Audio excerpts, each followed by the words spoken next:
તો મહેસાણા મહાનગરપાલિકાનું પ્રથમ બજેટ રજૂ કરવામાં આવ્યું છે।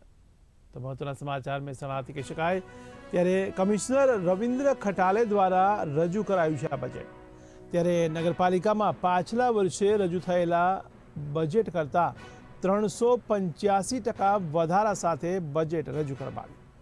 ત્યારે મહાનગરપાલિકામાં ભળેલા નવા ગ્રામ્ય વિસ્તારના વિકાસ માટે યોજનાઓ મૂકવામાં આવી છે, જેમાં આંગણવાડી અને હેલ્થ સેન્ટર માટે પણ યોજનાઓ છે।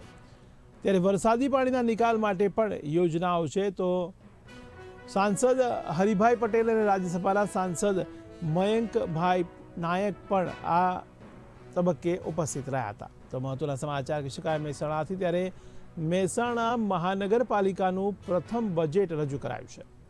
તો નગરપાલિકામાં પાછલા વર્ષે રજૂ થયેલા બજેટ કરતાં 385% વધારા સાથેનું બજેટ રજૂ કરવામાં આવ્યું છે। તો મહાનગરપાલિકામાં ભળેલા નવા ગ્રામ્ય વિસ્તારના વિકાસ માટે યોજનાઓને લઈને આ બજેટ આવ્યું છે, જેમાં આંગણવાડી અને હેલ્થ સેન્ટર માટેની પણ યોજનાઓ સામેલ છે।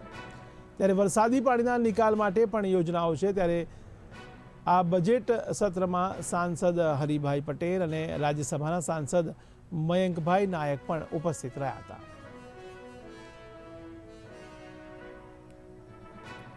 આજે મહેસાણા મ્યુનિસિપલ કોર્પોરેશનનું ઐતિહાસિક એવું પ્રથમ બજેટ અમે રજૂ કર્યું છે। એમાં સમગ્ર મહાનગરનો કઈ રીતે વિકાસ થાય એમાં આંતરમાળખાકીય સુવિધાઓ છે, ભૌતિક સુવિધાઓ છે, તેમજ બ્યુટિફિકેશનના કામો લીધા છે। સિનિયર સિટીઝન હોય, સ્કૂલ હોય, આંગણવાડી હોય અથવા હેલ્થ સેન્ટર હોય, આપણે આ જે નવા ગામડાઓ એડ થયા છે આ ગામડાઓમાં પણ સ્ટોમ વોટર લાઇન, ગટર લાઇન, ડ્રેનેજ લાઇન, વોટર સપ્લાયની સ્કીમો આ બધી અમલમાં મુકાય।